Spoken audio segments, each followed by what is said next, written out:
आप सभी का फिर से एक बार स्वागत है इस लेक्चर में।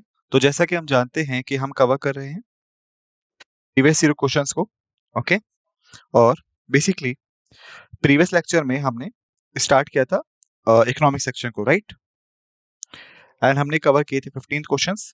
तो इस लेक्चर में भी हम कंटिन्यू करेंगे इकोनॉमिक्स को ही। तो यहाँ पे मैं आपसे फिर से वही चीज कहूंगा, या तो हम कुछ नया सीखेंगे या फिर हम कुछ पुराना ही रिवाइज करेंगे जो हमने पहले कवर किया था। और ऑल्सो हम जैसे कि क्वेश्चंस जो है वो क्वेश्चन पूछे जाते हैं, ये भी हम देख सकते हैं यहाँ पे। और लास्ट जो है वो ये है कि हम सेम रूल फॉलो करेंगे 40, 30, 28, 50 सेकेंड्स वाला, और डिपेंड करेगा क्वेश्चन टाइप पे। तो आइए, फर्स्ट क्वेश्चन है हमारे पास कि इन्फ्लेशन के दौरान जो टैक्स रेट है वो इंक्रीज होने चाहिए, डिक्रीज होने चाहिए, कांस्टेंट रहने चाहिए या फ्लक्चुएट होने चाहिए। ऑलराइट, 40 सेकेंड्स आपके पास सोच का आंसर करने के लिए, क्योंकि ये एनालिटिकल टाइप ऑफ क्वेश्चन है तो इसलिए आपके पास 40 सेकेंड्स है सोच का आंसर करने के लिए। और आपका टाइम शुरू होता है अब। 1, 2, 3, 4, 5, 6, 7, 8, 9, 10, 11, 12, 13, 14, 15, 16, 17, 18, 19, 20, 21, 22, 23, 24, 25, 26, 27, 28, 29, 30, 31, 32, 33, 34, 35, 36, 37, 38, 39, 40. The time's up. So correct answer हो गया आपका ए। सो इन्फ्लेशन के दौरान जो टैक्स रेटेड है वो लगभग बढ़ जाते हैं, ओके। तो अगर हम बात करें इन्फ्लेशन के बारे में, तो इन्फ्लेशन का मतलब क्या होता है? तो इन्फ्लेशन बेसिकली आपका होता है rise in general price level, okay. जब भी यहाँ पे राइज होता है जनरल प्राइस लेवल में तो ये होती है इन्फ्लेशन। तो मान लीजिए अगर यहाँ ₹10 हुए किसी क्वांटिटी प्राइस के और फिर ये हो जाए ₹20, तो क्या हुआ यहाँ पे? जो जनरल प्राइस लेवल था उस पर्टिकुलर कमोडिटी का वो बढ़ रहा है, जिसकी वजह से ये पार्ट हो जाएगा आपका इन्फ्लेशन का, ओके। तो बेसिकली जब भी हम बात करते हैं इन्फ्लेशन के बारे में, तो जो जनरल फिनोमेना है यहाँ पे इन्फ्लेशन के पीछे वो है डिमांड, जो कि ज्यादा हो जाती है सप्लाई से, ओके। ये सबसे जनरल फिनोमेना है। जब भी यहाँ पे डिमांड जो है वो हाईयर होगी सप्लाई से, तो यहाँ पे हमेशा कंडीशन होगी इन्फ्लेशन की, ओके। नेक्स्ट क्वेश्चन हमारे पास कि मेन फैक्टर क्या होता है जिसके द्वारा जो डिमांड है वो बढ़ जाती है कमोडिटी की। तो बेसिकली ये होता है आपका फैक्टर ऑफ मनी, या फिर आप कह सकते हैं मनी सर्कुलेशन भी। जब भी यहाँ पे हाई मनी सर्कुलेशन होगा मार्केट में, यानी इसका मतलब होगा पीपल जो है वो ज्यादा कमाएंगे और ज्यादा खर्च करेंगे। और जब भी ज्यादा खर्चा होगा तो डिमांड हमेशा बढ़ जाती है। लेकिन अगर हम फैक्ट्स एंड फिगर्स को देखेंगे तो हमें पता चलेगा कि जो मनी सप्लाई है वो डिमांड को तो इंक्रीज करती है, लेकिन जो सप्लाई फैक्टर है वहां से इतनी जल्दी सप्लाई मैचअप नहीं हो पाता। इसी वजह से डिमांड क्वांटिटी ज्यादा हो जाएगी और सप्लाई क्वांटिटी कम हो जाएगी और प्राइस लेवल जो है वो बढ़ने स्टार्ट हो जाएंगे। जो टैक्स रेट होते हैं जनरली जो अप्लाई होते हैं लोन्स पे, ऑलराइट, या फिर इनकम्स पे, तो बेसिकली क्या होता है कि जब इनको बढ़ा दिया जाता है, यानी लोगों के पास कम पैसा पहुंचेगा, कम डिस्पोजल इनकम होगी, और जब उनके पास कम डिस्पोजल इनकम होगी, कम खर्च करने को होगा, तो मनी सर्कुलेशन ऑटोमेटिकली डिक्रीज हो जाएगा और यहाँ पे ऑटोमेटिकली डिमांड कम हो जाएगी, सप्लाई के इक्वल हो जाएगी और कंडीशन क्या हो जाएगी? इक्विलिब्रियम, यानी D = S। ऑलराइट, तो इसीलिए टैक्स रेट जो है वो इंक्रीज होने चाहिए during the inflation, okay, to check the money circulation in the market. Alright, अब कि बिगेस्ट टेक्स पेइंग सेक्टर कौन सा है इंडिया में? एग्रीकल्चर सेक्टर है जो पार्ट है प्राइमरी सेक्टर का, इंडस्ट्रियल सेक्टर है जो पार्ट है सेकेंडरी सेक्टर का, ट्रांसपोर्ट सेक्टर जो कि पार्ट है आपका सर्विसेज का, बैंकिंग सेक्टर भी आपका पार्ट है सर्विसेज का। इस टाइप ऑफ क्वेश्चंस के लिए 40 सेकेंड्स आपके पास सोच कर आंसर करने के लिए, और मैं आपको एक बिगेस्ट हिंट भी दे चुका हूं जिससे आप देख सकते हैं आंसर क्या होगा। टाइम शो होता है अब 1 2 3 4 5 6 7 8 9 10 11 12 13 14 15 16 17 18 19 20 21 22 23 24 25 26 27 28 29 30 31 32 33 34 35 36 37 38 39 40 the times up. So correct answer है इसका बी, इंडस्ट्रियल सेक्टर। ऑलराइट, ये सबसे ज्यादा टैक्स पेइंग सेक्टर है। जो कॉन्सेप्ट है अब यहाँ पे कि अगर हम बात करें एग्रीकल्चर सेक्टर के बारे में, तो लगभग 45% जो है हमारी वर्क फोर्स की या वर्किंग पॉपुलेशन जो है, और जब मैं बात करता हूँ वर्किंग पॉपुलेशन के बारे में तो बेसिकली मैं बात कर रहा होता हूँ उन लोगों की जो कि पढ़ते हैं आपके 15 साल से 60 साल के बीच में। ओके, सो 45% जो वर्किंग पॉपुलेशन होती है वो एंगेज होती है एग्रीकल्चर सेक्टर में, और जो बिगेस्ट सेक्टर है वो है सर्विस सेक्टर, और आप कह सकते हैं टर्शियरी सेक्टर। तो मैं ऐसा क्यों कह रहा हूं कि जो इंडस्ट्रियल सेक्टर है वो बिगेस्ट सेक्टर है,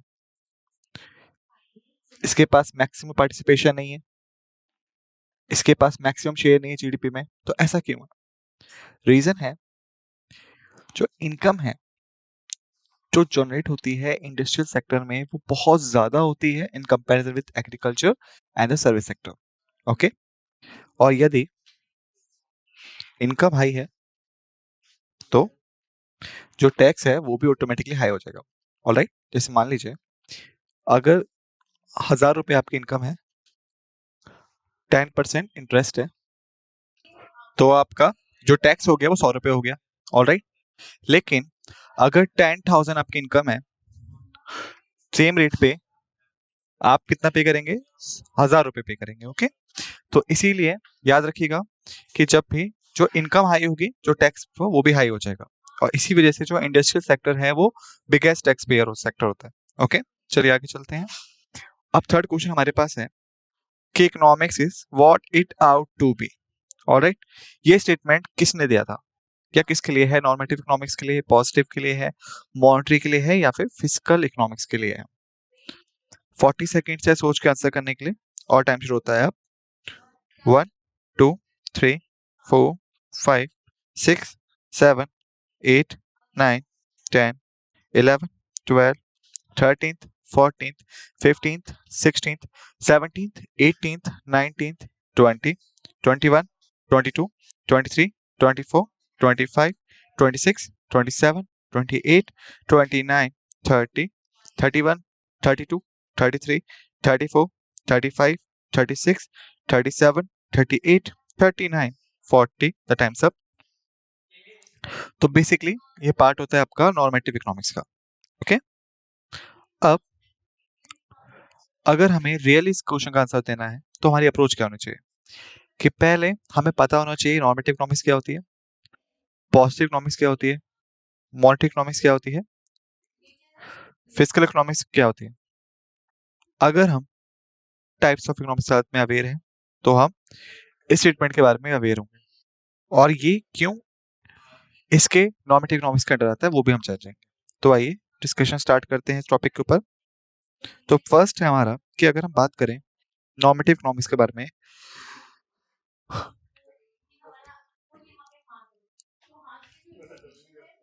तो ये होती है आपकी आइडियोलॉजिस्ट इकोनॉमिक्स। जनरली ये डील करती है फैक्ट्स के साथ में कि कैसे चीजें हो सकती हैं, ना कि कैसे चीज एक्चुअली हो रही है। ओके, ये जनरली डील करता है आइडियोलॉजी के साथ में, याद रखिएगा। Alright, okay. पॉजिटिव इकोनॉमिक्स की अगर हम बात करें तो बेसिकली ये डील करता है रियल टाइम इकोनॉमिक्स के साथ में कि क्या एक्चुअली में ऑन ग्राउंड हो रहा है। ऑलराइट, तो रियल टाइम सिनेरियो से डील करता है। जब हम बात करते हैं मॉनेटरी इकोनॉमिक्स के बारे में तो बेसिकली डील करता है आपका मनी सप्लाई के साथ में, या फिर आप कह सकते हैं प्राइमरली डील करता है ये इन्फ्लेशन डिफ्लेशन से। जब हम बात करते हैं फिजिकल इकोनॉमिक्स के बारे में, तो बेसिकली ये डील करता है फाइनेंशियल टर्म्स के साथ में, और आप कह सकते हैं एक्सपेंडिचर और रेवेन्यू के साथ में। तो याद रखिएगा, जो इन्फ्लेशन होती है और जो डिफ्लेशन पार्ट होता है आपका, वो बिलोंग करता है मनी सप्लाई से। ओके, लेकिन जो टैक्स रेट्स होते हैं वो बिलोंग करते हैं आपके फिजिकल इकोनॉमिक्स से। ऑलराइट, तो जब हम बात कर रहे होते हैं स्टेटमेंट के बारे में, यानी इकोनॉमिक्स जो है what it out to be, तो अगर आप इस स्टेटमेंट को पढ़ेंगे तो आपको पता चलेगा कि बेसिकली बिलोंग करता है आइडियोलॉजिस्ट अप्रोच से। ओके, और जैसे कि हमने देखा कि जो आर्योलॉजिस्ट इकोनॉमिक्स होती है वो आती है नॉर्मेटिव इकोनॉमिक्स के अंडर, सो ऑटोमेटिकली ये जो स्टेटमेंट है ये भी ए के पास ही पहुंचेगा। ओके, अब मुझे उम्मीद है कि आपको चीजें आज समझ में आ गई होंगी। चलिए आगे चलते हैं। तो फोर्थ क्वेश्चन हमारे पास है कि जो एक्सेस ऑफ प्राइस होता है जो पर्सन पे कर रहा है rather than forgo the consumption of the commodity, उसको हम क्या कहते हैं? प्राइस, प्रॉफिट, प्रोड्यूसर सरप्लस या कंज्यूमर सरप्लस। 40 सेकेंड सोच के आंसर करने के लिए आपका टाइम शुरू होता है।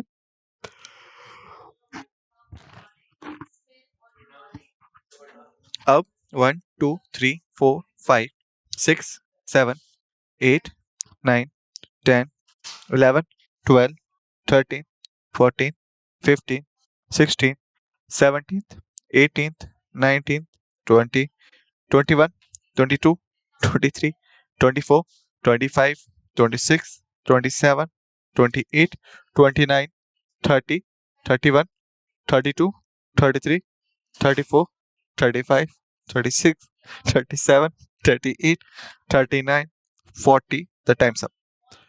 सो करेक्ट आंसर है यहाँ पे सी, प्रोड्यूसर सरप्लस। कैसे? अगर आप इस क्वेश्चन को पढ़ेंगे ध्यान से तो आपको पता चलेगा जो एक्सेस ऑफ प्राइस होता है जो पर्सन पे कर रहा है उस कंजप्शन ऑफ कमोडिटी को फॉरगो करके, बेसिकली इसका मतलब होता है कि जो कंजप्शन है कमोडिटी का वो उस प्राइस के मुकाबले जो उसने पे कर दिया। ओके, ऑलराइट, यानी इसका मतलब हुआ कि आपने 100 रुपए दिए किसी चीज के लिए, लेकिन जो यूटिलिटी थी या यूसेज था उस पर्टिकुलर कमोडिटी का वो सिर्फ ₹50 था। यानी मतलब क्या हुआ कि लगभग 50 रुपए आपने एक्स्ट्रा दे दिए जिसकी यूटिलिटी भी नहीं थी। तो बेसिकली ये होता है लॉस होता है कंज्यूमर का,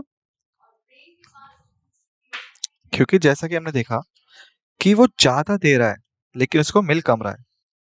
ऑलराइट, और ये होता है आपका प्रॉफिट फॉर प्रोड्यूसर, क्योंकि वो सप्लाई कर रहा है कम पर कमा रहा है ज्यादा। चलिए उदाहरण ले लेते हैं ताकि आपको समझ में आए ज्यादा कि ये है प्रोड्यूसर जो कि प्रोड्यूस कर रहा है आपका कोई चीज, जैसे मान लीजिए 50 रुपए की। ओके, और 20 रुपए प्रॉफिट लगा रहा है उस पर और बेच रहा है उसको ₹100 में। तो क्या हो रहा है यहाँ पे? अब 50 यूटिलिटी थी, 20 प्रॉफिट था, 100 प्राइस पे हो गया। ऑलराइट, इसका मतलब हुआ अगर हम माइनस कर लें 100 माइनस 70, 30 रुपीज जो है उसके एक्स्ट्रा है।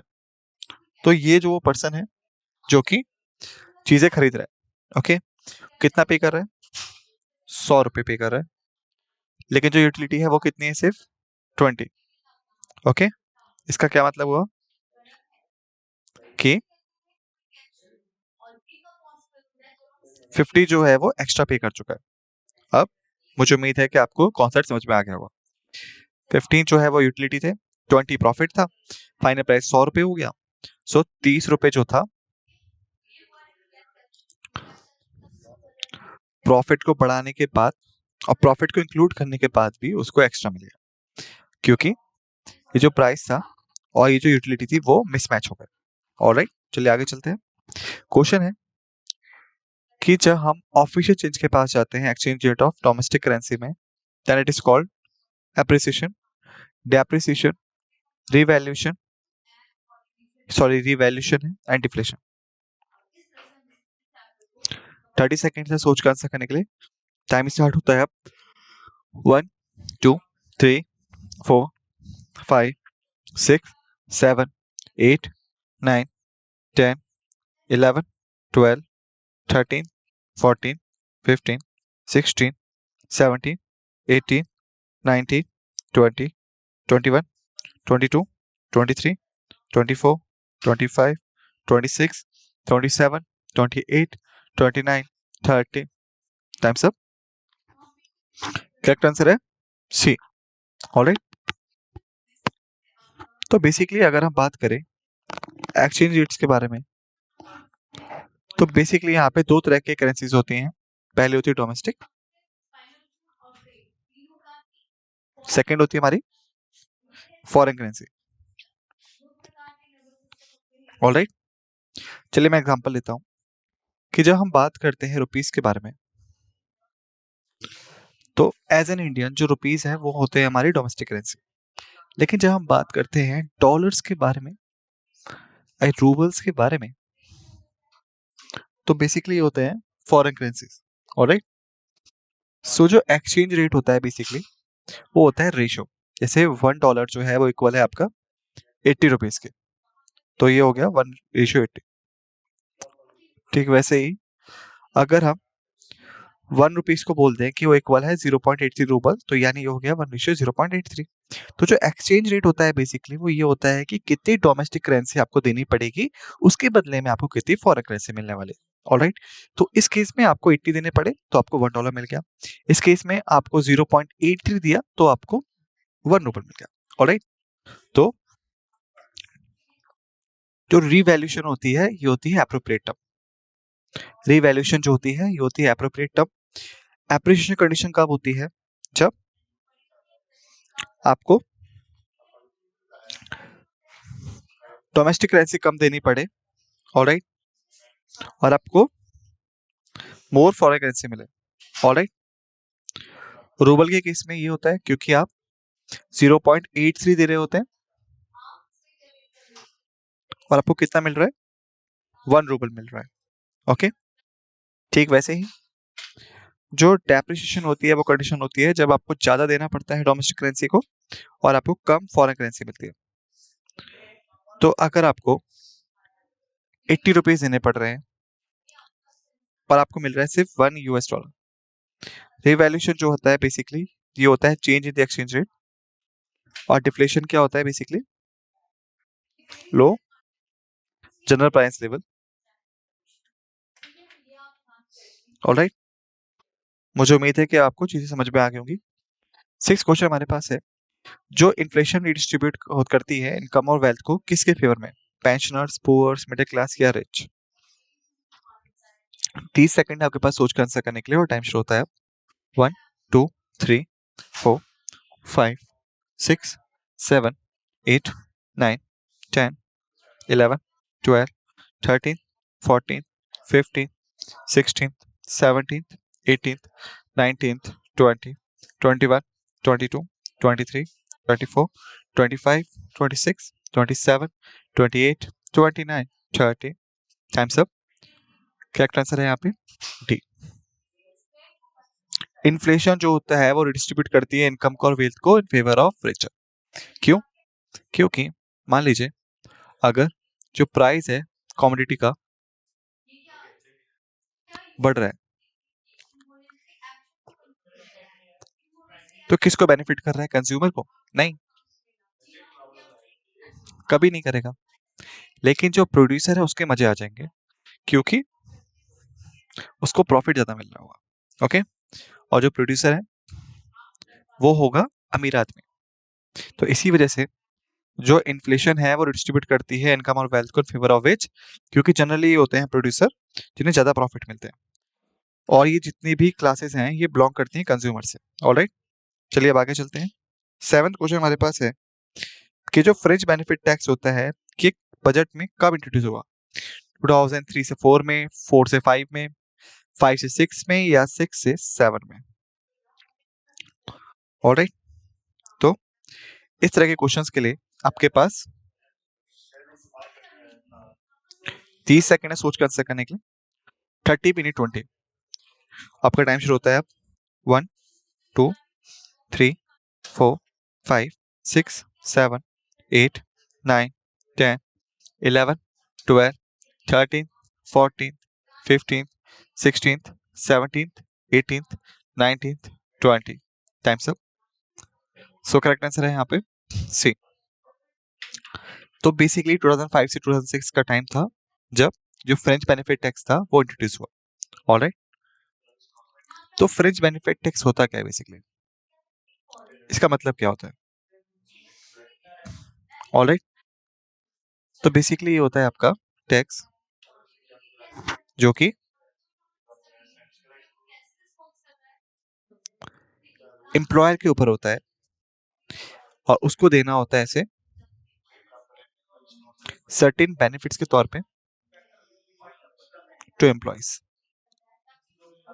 ऑलराइट, बेसिकली अगर हम बात करें लार्ज कॉर्पोरेशंस के बारे में या बड़ी कंपनीज के बारे में, ऑलराइट, या एमएनसीज मल्टीनेशनल कंपनीज होगी, तो ज्यादा लोगों को अट्रैक्ट करने के लिए अपनी तरफ वो क्या करते हैं, कई सारी चीज देते हैं, जैसे हेल्थ इंश्योरेंस हो गया आपका, हाउस अलाउंसेस हो गए आपके,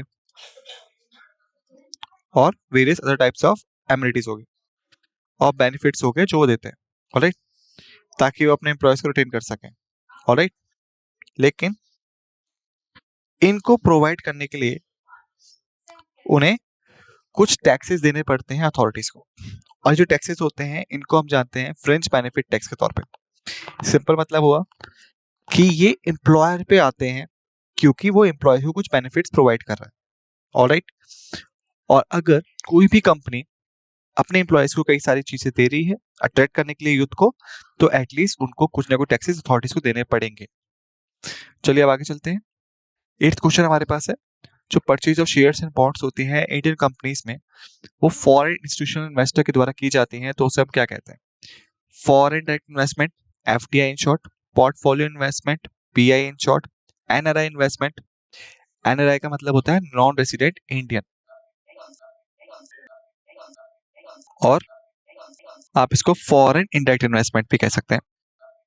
एक और चीज यहाँ पे लिख लीजिएगा क्लियरली कि ये होती है आपकी नॉन रेसिडेंट इंडियन। तो इस तरह के क्वेश्चंस के लिए 20 सेकंड है आपके पास सोच के आंसर करने के लिए। आपका टाइम शुरू होता है अब 1 2 3 4 5 6 7 8 9 10 11 12 13 14 15 16 17 18 19 20। Times up. So correct answer है यहाँ पे D, foreign indirect investment. Alright, क्योंकि ये डायरेक्टली इन्वेस्ट नहीं कर रहे हैं कंपनी में या कंट्री में, ये बेसिकली शेयर्स एंड बॉन्ड्स में इन्वेस्ट कर रहे हैं किसी भी इंडियन कंपनीज की जो कि लिस्टेड होंगी कहाँ पे, स्टॉक मार्केट्स में।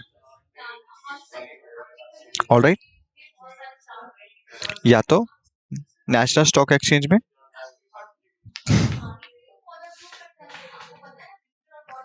जिसको हम एनएसए के नाम से भी जानते हैं, जो कि टॉप 50 इंडियन कंपनीज को होल्ड करता है। ऑलराइट, और या तो बॉम्बे स्टॉक एक्सचेंज में,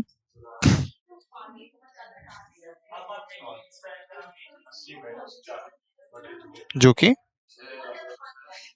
बीएसई के नाम से मशहूर है और जो कंप्राइज करता है 30 इंडियन कंपनीज को। Okay,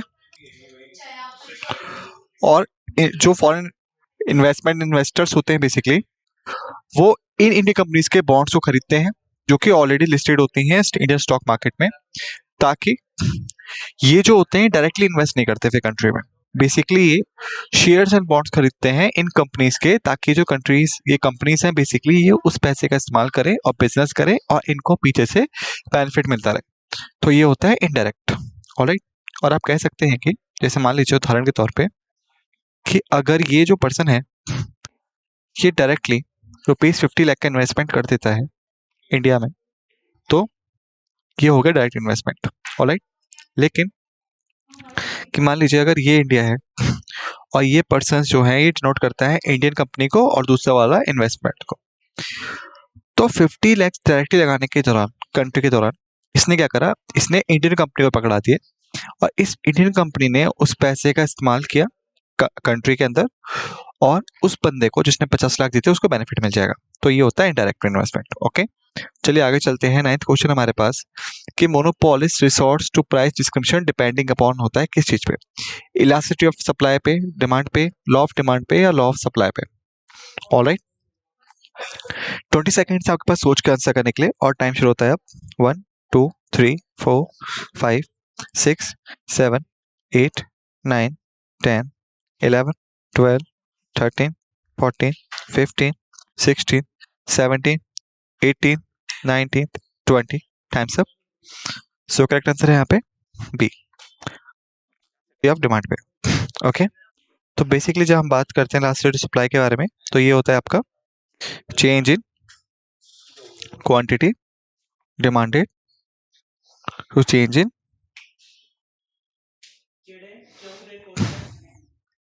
price.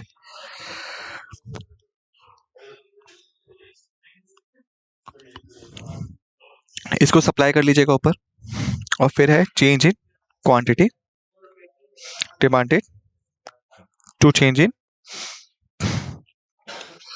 प्राइस। तो अब हम बात करते हैं लास्ट रेट ऑफ डिमांड के बारे में। लॉ ऑफ डिमांड क्या होता है, तो सिंपली कहता है कि जब भी प्राइस ऊपर जाएंगे जो डिमांड है वो कम आ जाएगी। लॉ ऑफ सप्लाई कहता है कि जब भी प्राइस ऊपर जाएंगे सप्लाई है वो भी बढ़ेगी, क्योंकि यहाँ पे होगा हाई प्रॉफिट एक्सपेक्ट्स। ओके, तो याद रखिएगा कि जब भी मोनोपोलिस्ट होता है यहाँ पे और जो प्राइस डिस्क्रिमिनेशन करता है तो जनरली डिपेंड होता है इलास्टिसिटी ऑफ सप्लाई पे या फिर आप कह सकते हैं चेंज इन क्वांटिटी डिमांडेड पे और चेंज इन प्राइस पे। ओके, चलिए आगे चलते हैं। 10th क्वेश्चन हमारे पास है, जो इकोनॉमिक प्लानिंग होती है ये इसेंशियल फीचर है किसका, socialist economic, capitalist economics, mix economy या डियोल इकोनॉमी।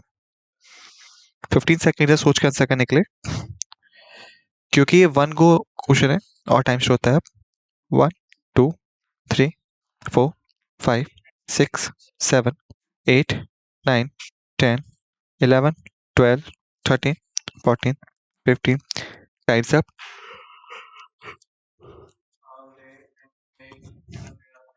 करेक्ट आंसर है ए।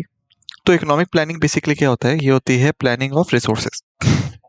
ओके, क्योंकि भले मान लीजिए मैन है, मशीन है, मटेरियल है, लैंड है या कोई भी चीज़ है, वो सब लिमिटेड होते हैं क्वांटिटी में। तो जो इनको प्लान करना है वो क्या होता है, बेसिकली इक्वल डिस्ट्रीब्यूशन होता है अमंग्स द पीपल, ताकि सबके पास इक्वल आउटकम मिल सके। ओके, तो ये है आपकी सोशलिस्ट इकोनॉमिक आइडियोलॉजी। वहीं पे जो कैपिटलिस्ट इकोनॉमी है वो कहती है कि लोगों को फ्री छोड़ देते हैं और मार्केट फोर्सेस जो है डिमांड और सप्लाई की वो डिसाइड करेंगे कि कैसे रिसोर्सेज जो हैं वो डिस्ट्रीब्यूट होने चाहिए। और जो मिक्स इकोनॉमी में क्या होता है, कॉन्सेप्ट आएगा आपका दोनों का, सोशलिस्ट का भी और कैपिटलिस्ट का भी। ऑलराइट, मुझे उम्मीद है कि आपको चीज़ समझ में आ गई होंगी। चलिए आगे चलते हैं। 11th क्वेश्चन हमारे पास है, राष्ट्रीय बर आयोग आरबीआई जो है किससे रिलेटेड है, ड्रॉट एंड फ्लड से, पॉवर्टी एंड एलिवेशन से, फ्लड से या डिजास्टर मैनेजमेंट से।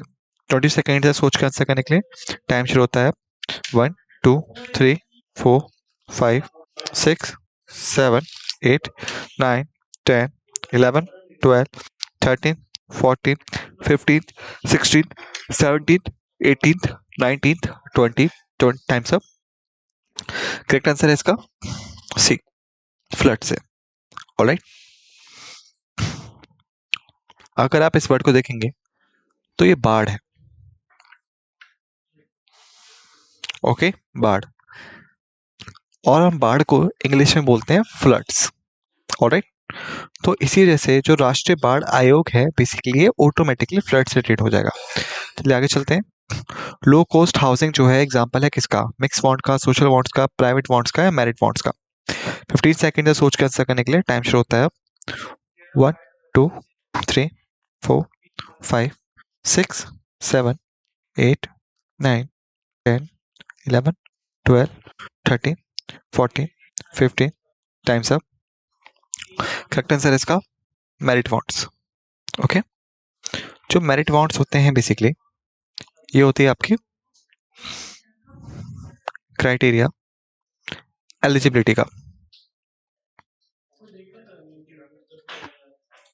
ऑलराइट, तो बेसिकली लो कॉस्ट हाउसिंग जो होती है ये कुछ टारगेटेड लोगों को दी जाती है जो कि एलिजिबल होते हैं इस बेनिफिट को लेने के लिए। ओके, और आप कह सकते हैं कि जो अफोर्ड ही नहीं कर सकते हाउसेस को।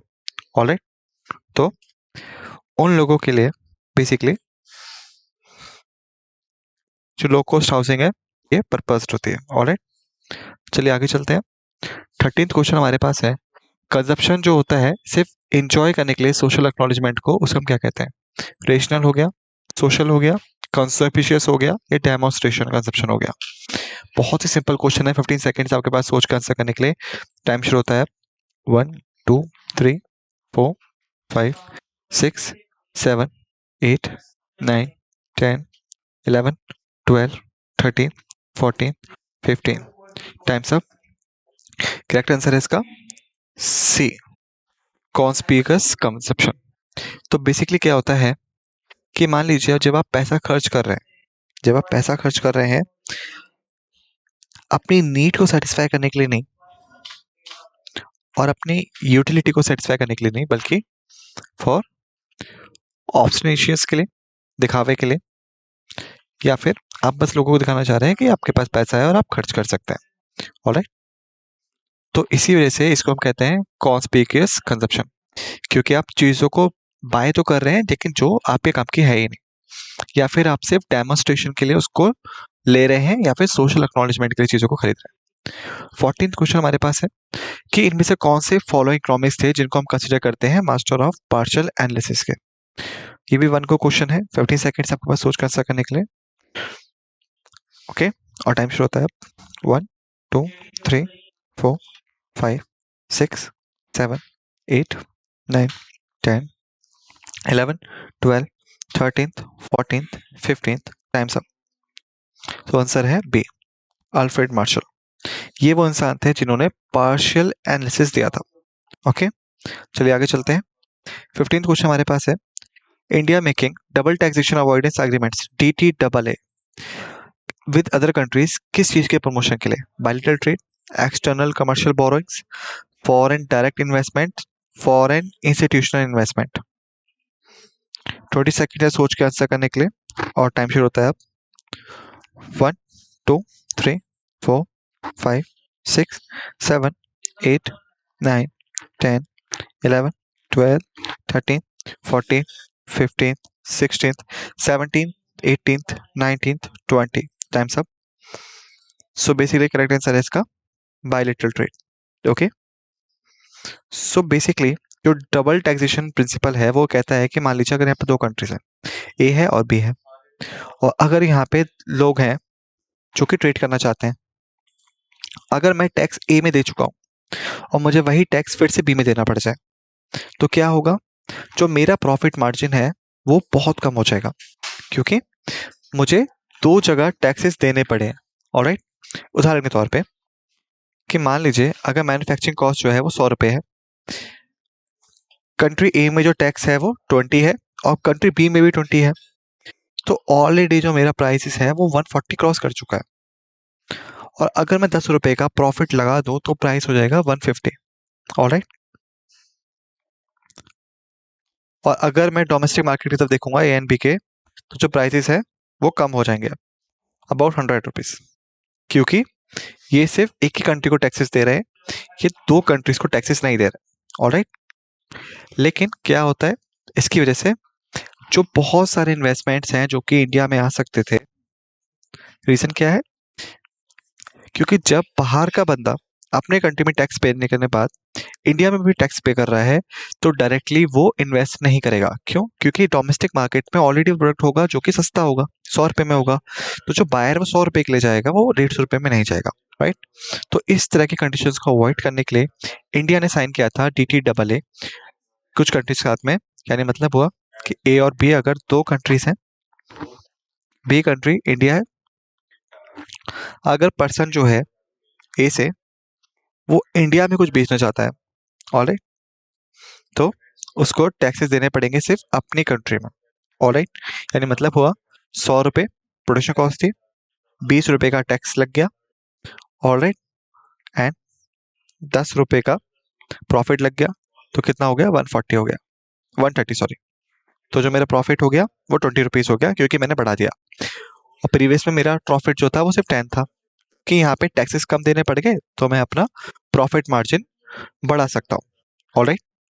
तो इसीलिए DTAA साइन किया गया था, ऑलराइट। तो स्टूडेंट्स बेसिकली इस लेक्चर में हमने इकोनॉमिक्स को फिनिश कर लिया है। नेक्स्ट लेक्चर में हम जनरल साइंस को स्टार्ट करेंगे। तब तक सभी फैक्ट्स एंड फिगर्स को अच्छे से रिवाइज कर लीजिएगा जो हमने यहाँ डिस्कस किए, और रेडी रहेगा नेक्स्ट लेक्चर के लिए। इसी नोट के साथ समाप्त करते हैं। आप सभी का धन्यवाद।